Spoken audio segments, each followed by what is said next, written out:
ओम श्री परमात्मने नमः। श्रीमद्भगवद्गीता अथ चतुर्थोऽध्यायः ज्ञानकर्म संन्यास योगः। श्रीभगवानुवाच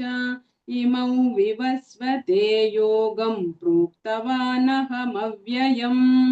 विवस्वान्मनवे प्राह मनुरिक्ष्वाकवे ब्रवीत् एवं परम्परा प्राप्तम् इमं राजर्षयो विदुः सकाले नेह महता योगो नष्टः परन्तप स एवायं मया तेद्य योगप्रोक्तः पुरातनः भक्तोऽसि मे सखा चेति रहस्यं ह्येतदुत्तमम्। अर्जुन उवाच अपरं भवतो जन्म परं जन्म विवस्वतः कथमेतद्विजानीयाम् त्वमादौ प्रोक्तवानिति श्रीभगवानुवाच बहूनि मे व्यतीतानि जन्मानि तव चार्जुन तान्यहौ वेद सर्वाणि न त्वौ वेत्थ परन्तप अजोऽपि सन्नव्ययात्मा भूतानामीश्वरोऽपि सन् प्रकृतिं स्वामधिष्ठाय सम्भवायात्ममायया यथा यदा हि धर्मस्य ग्लानिर्भवति भारत अभ्युत्थानमधर्मस्य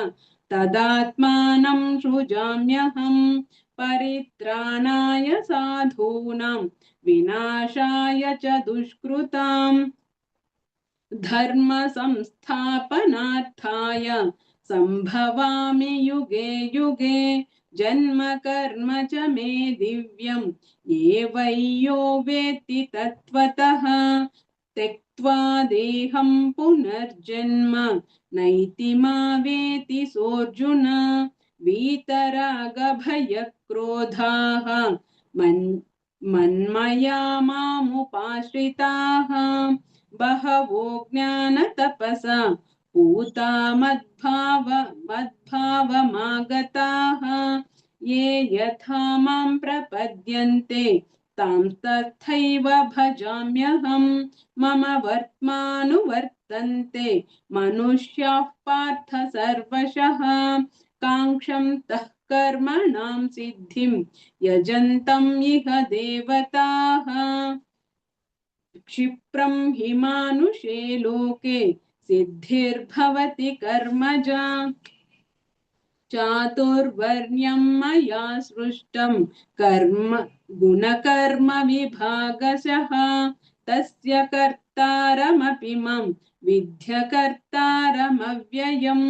न मां कर्माणि लिम्पन्ति न मे कर्मफले स्पृहा इति माय्योऽभिजानाति कर्मभिर्न स बध्यते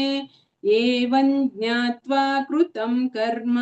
पूर्वैरपि विमुक्षुभिः कुरु कर्मैव तस्मात् त्वं पूर्वैः पूर्वतरं कृतं किं कर्म किम कर्मेति कवयोऽप्यत्र मोहिताः तत्ते कर्म प्रवक्ष्यामि यज्ञात्वा मोक्षसे शुभात् कर्मणो ह्यपि बोद्धव्यं च विकर्मणः अकर्मणश्च बोद्धव्यं गहना कर्मणो गतिः कर्मण्यकर्म यः पश्येत् अकर्मणि च कर्म यः स बुद्धिमान् मनुष्येषु स युक्तः कृत्स्नकर्मकृत् यस्य सर्वे समारम्भाः कामसङ्कल्पवर्जिताः ज्ञानाग्निदग्धकर्माणं तमाहुः पण्डितं बुधाः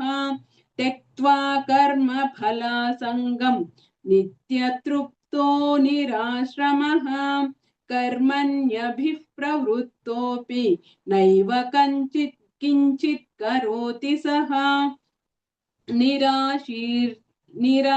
निराशीर्यत चित्तात्मा त्यक्त सर्वपरिग्रहः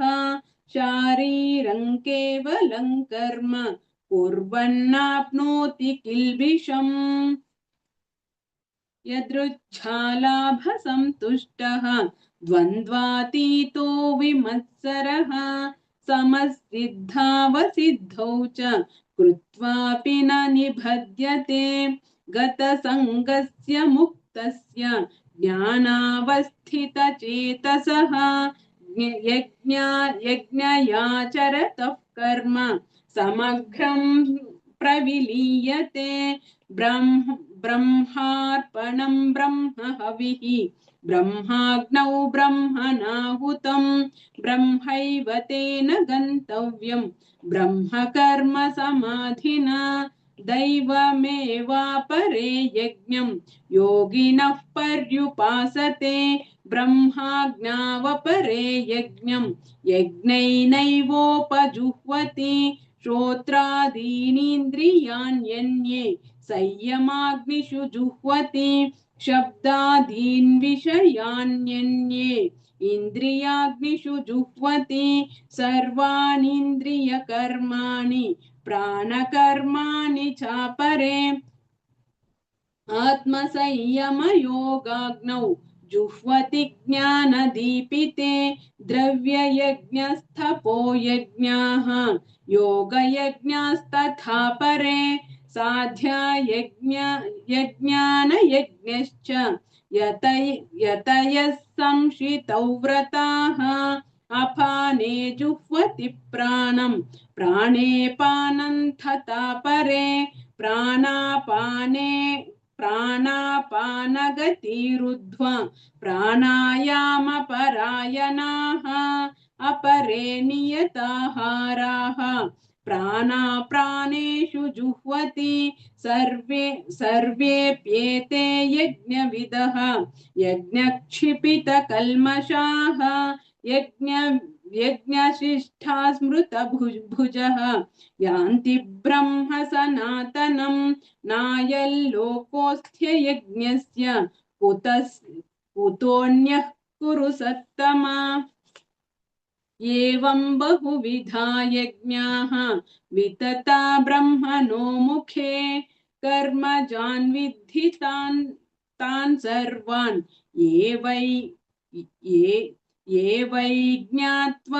एवं ज्ञात्वा विमोक्षसे श्रेयान् द्रव्यमयाद्यज्ञात् ज्ञानयज्ञः परन्तप सर्वकर्माखिलं पार्थ ज्ञाने समाप्यते तद्विद्धि प्रणिपातेन परिप्रश्नेन सेवया उपदेक्षन्ति ते ज्ञानं ज्ञानिनस्तस्त्वदर्शिनः यज्ञात्वा न पुनर्मोहम् ये वै यास्यसि पाण्डव येन भूत्वान्यशेषेण द्रक्ष्यस्यात्मन्यथो मयि अपि चेतसि पापेभ्यः सर्वेभ्यः पापकृत्तमः सर्वं ज्ञानप्लवेनैव वृजिनं संतरिष्यसि तथैधांसि समिद्धोऽग्निः भस्मसात् कुरुतेऽर्जुन ज्ञानाग्निः सर्वकर्माणि भस्मसात् कुरुते तथा न हि ज्ञानेन सदृशं पवित्रमिह विद्यते तत्त्वै योगसंसिद्धः कालेनात्मनि विन्दति श्रद्धावान् ज्ञानं तत्परः संयतेन्द्रियः ज्ञानं लब्ध्वा परां शान्तिम् अचिरेणाधिगच्छति अज्ञाश्चाश्रद्धदानश्च संशयात्मा विनश्यति नायल्लोकोऽस्ति न परः न सुखं संशयात्मनः योगसन्न्यस्तकर्माणं ज्ञानसंच्छन्न संशयम् आत्मवन्तन्न कर्माणि निबध्नन्ति धनञ्जय तस्मादज्ञानसम्भूतं हृत्संस्थं ज्ञान हृत्संस्थं ज्ञानसीनात्मनः छित्त्वैनं संशययोगम् आतिष्ठोत्तिष्ठ भारत ॐ तत्सदिति श्रीमद्भगवद्गीतासु ब्रह्मविद्यायां योगशास्त्रे श्रीकृष्णार्जुन संवादे ज्ञानकर्मसन्न्यासयोगो नाम चतुर्थोऽध्यायः। ओम श्री परमात्मने नमः। श्रीमद्भगवद्गीता अथ पंचमोऽध्यायः कर्म संन्यास योगः। अर्जुन उवाच संन्यासं कर्मणां कृष्ण पुनर्योगं च संशसि यच्छ्रेययेतयोरेकं तन्मे ब्रूहि सुनिश्चितम्। श्रीभगवानुवाच संन्यासः कर्म योगश्च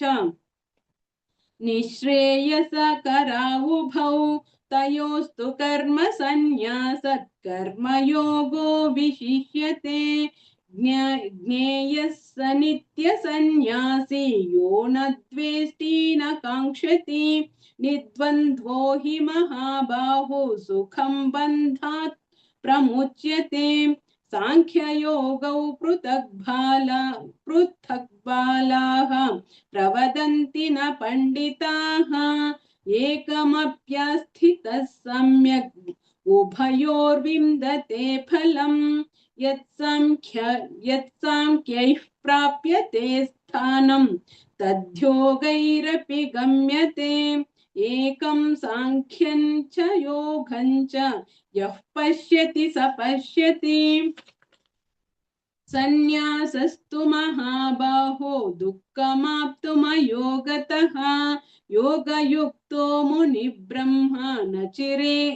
चिरेणाधिगच्छति योगयुक्तो विशुद्धात्मा विजितात्मा जितेन्द्रियः सर्वभूतात्मा कुर्वन्नपि न लिप्यते नैव किञ्चित् करोमीति युक्तो मन्येत तत्त्ववित् पश्यन् शृण्वन् स्पृशन् जिघ्रन् अश्रन् गच्छन् स्वपन् श्वसन् प्रलपन् विसृजन् गृह्णन् उन्मिषन् निमिषन्नपि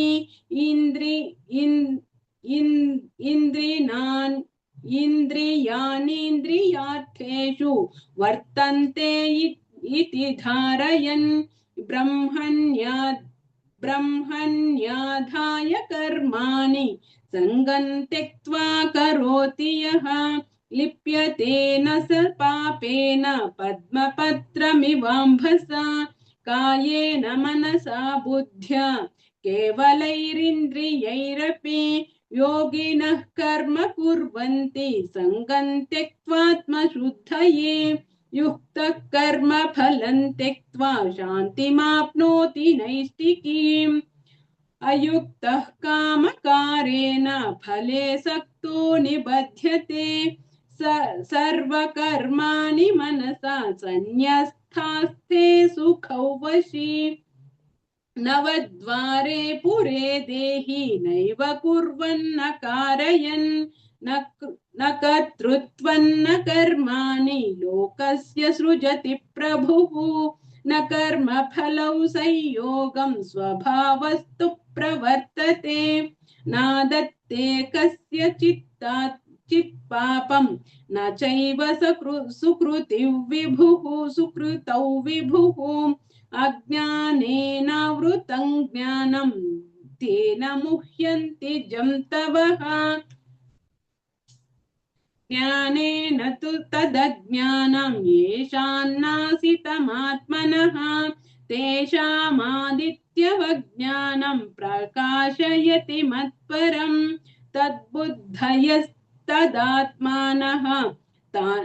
तन्निष्ठास्तत्परायणाः गच्छन्त पुनरावृत्तिं ज्ञाननिर्धूतकल्मषाः विद्या विनय संपन्नः ब्राह्मणे गविहस्तिनि शुनि चैव स्वपाके च पंडिताः सर्वदर्शनः इहैव तैर्जितः सर्गः येषां साम्ये स्थितं मनः निर्दोषं हि समं ब्रह्म तस्मात् ब्रह्मणि ते स्थिताः न प्रहृष्येत् प्रियं प्राप्य नोद्विजेत् प्राप्य च प्रियन् स्थिरबुद्धिरसम्मूढः ब्रह्मवित् ब्रह्मणि स्थितः ब्रह्म बाह्यस्पर्शेष्वसक्तात्मा विन्दत्यात्मनि यत्सुखं स ब्रह्मयोगयुक्तात्मा सुखमक्षयमश्नुते ये हि संस्पर्शजा भोगाः ये दुःखयोनय एव ते आद्यन्तवन्तः कौन्तेय न तेषु रमते बुधः शक्नोति हैव यः सोढुं प्राक्शरीरविमोक्षणात् कामक्रोधद्भवौ वेगं स युक्तः स सुखी नरः योऽन्तः सुखोऽन्तरारामः तथान्तर्ज्योतिरेव यः स योगी ब्रह्मनिर्माणं ब्रह्मभूतोऽधिगच्छति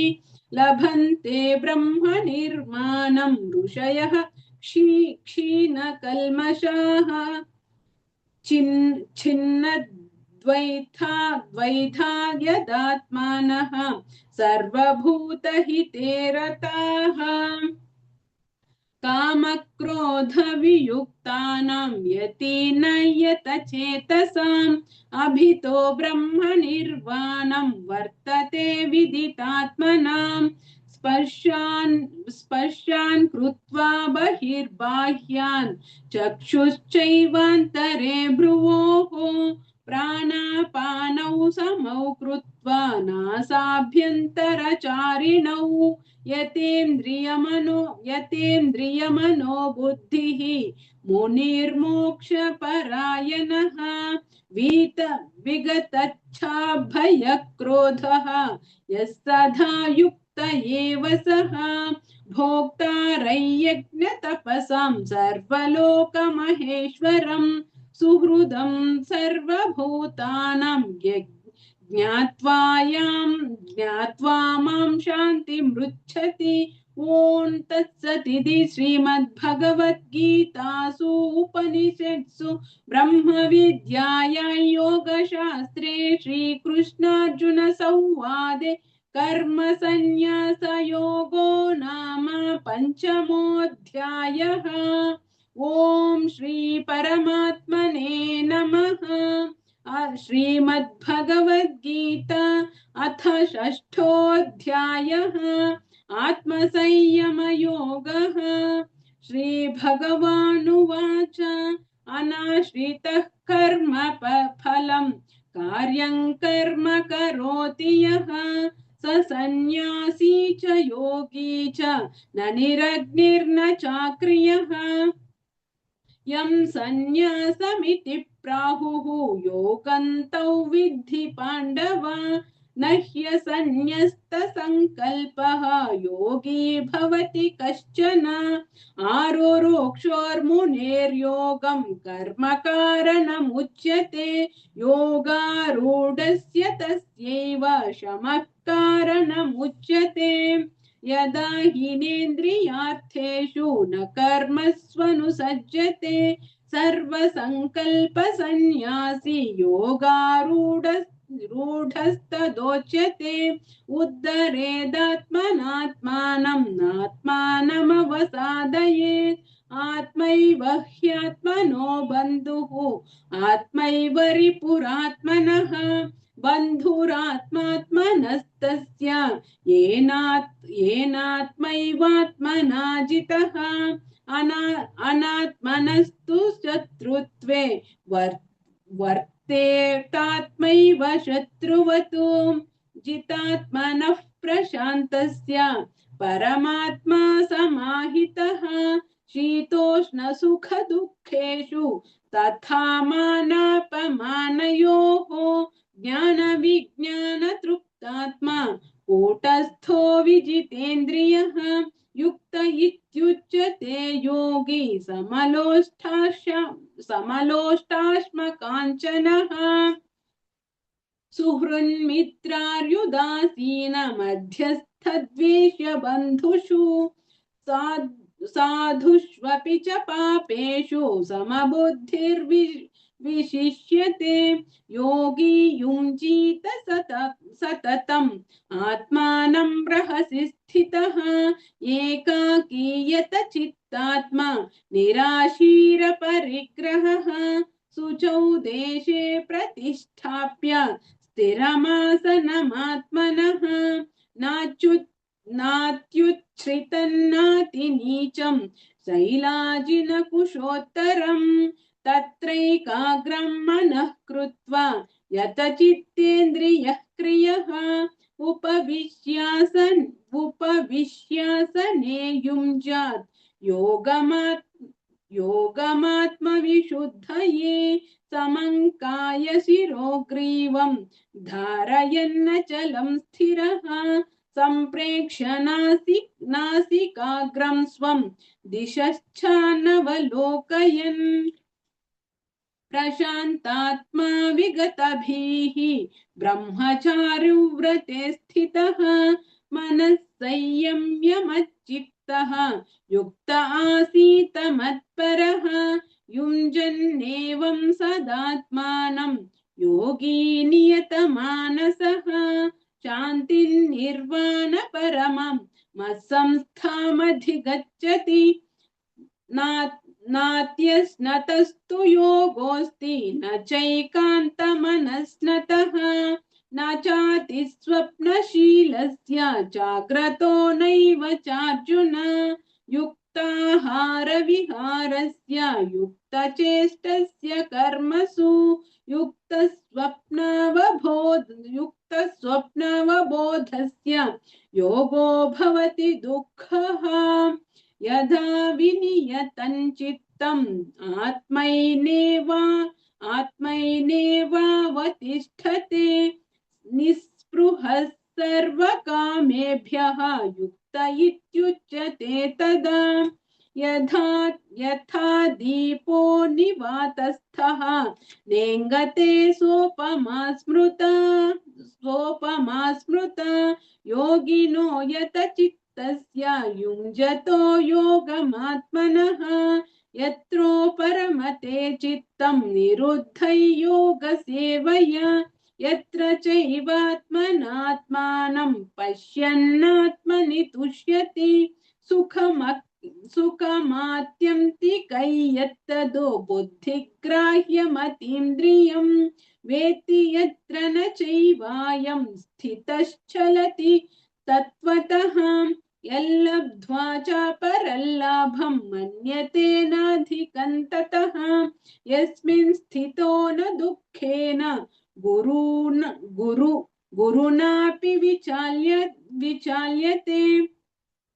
तौ विद्यात् दुःखसंयोगवियोगयोगसंज्ञितं सनिश्चयेन योक्तव्यः योगो निर्विण्णचेतसा संकल्पप्रभवान् कामान् त्यक्त्वा सर्वान् शेषतः मनसैवेन्द्रियग्रामं विनियम्य समन्ततः शनैश्चनैरुपरमेत् बुद्ध्या धृतिगृहीयत् गृहीतया आत्मसंस्थं मनः कृत्वा न किञ्चिदपि चिन्तयेत् यतो यतो निश्चरति मनश्चञ्चलमस्थिरं ततस्ततो नियम्येतदो आत्मन्यैव वशन्नयेत् आत्मन्येव वशन्नयेत् प्रशान्तमनसं हीनं योगिनं सुखमुत्तमम् उपैति शान्तरजसं ब्रह्मभूतमकल्मषम् युञ्जन्नेवं सदात्मानं योगी विगतकल्मषः सुखेन ब्रह्म संस्पर्शम् अत्यन्तं सुखमश्नुते सर्वभूतस्थमात्मानं सर्वभूतानि चात्मनि ईक्षते योगयुक्तात्मा सर्वत्र समदर्शनः यो मां पश्यति सर्वत्र सर्वं च मयि पश्यति तस्याहं न प्रणश्यामि स च मे न प्रणश्यति सर्वभूतस्थितै यो मां भजत्येकत्वमास्थितः सर्वधा वर्तमानोऽपि न योगी मयि वर्तते आत्मौपम्येन सर्वत्र समं पश्यति योऽर्जुन सुखं वा यदि वा दुःखं स योगी परमो मतः अर्जुन उवाच योऽयं योगस्त्वया प्रोक्तः साम्येन मधुसूदन एतस्याहं न पश्यामि चञ्चलत्वा स्थितिं स्थिराम् चञ्चलं हि मनः कृष्ण प्रमाथिम बलवदृढम् तस्याहं निग्रहं मन्ये वायोरिव सुदुष्करम् श्रीभगवानुवाच असंशयं महाबाहो मनो दुर्निग्रहञ्चलम् अभ्यासेन तु कौन्तेय वैराग्येन च गृह्यते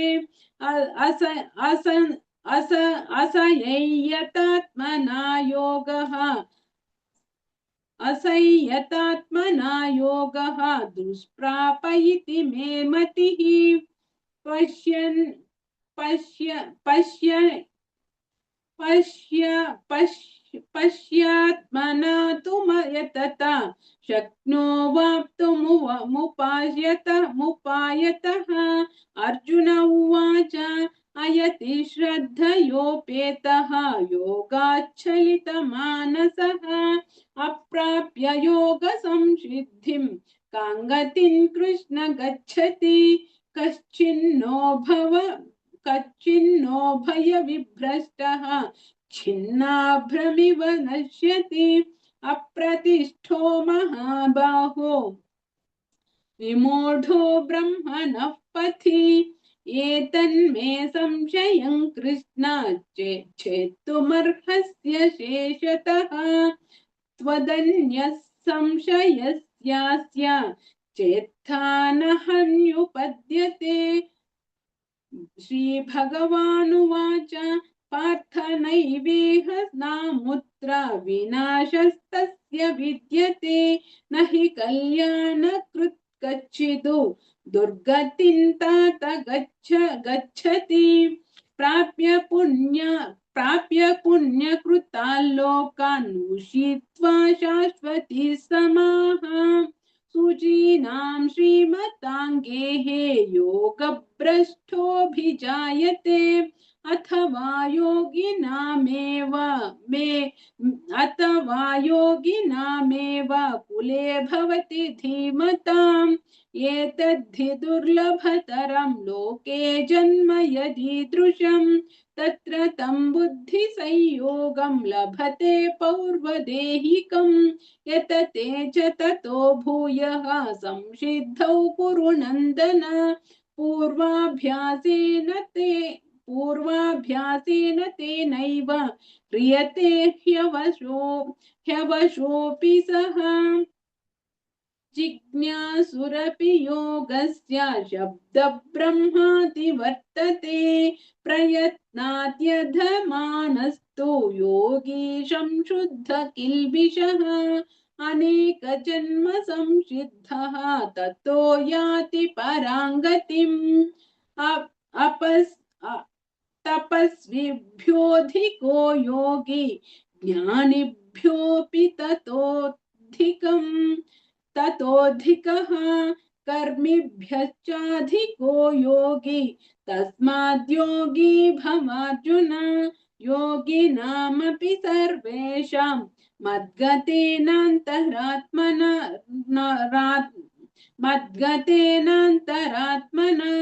श्रद्धावान् भजते यो मां समे युक्ततमो मतः। ॐ तत्सदिति श्रीमद्भगवद्गीतासु उपनिषत्सु ब्रह्मविद्यायां योगशास्त्रे श्रीकृष्णार्जुन संवादे आत्मसंयमयोगो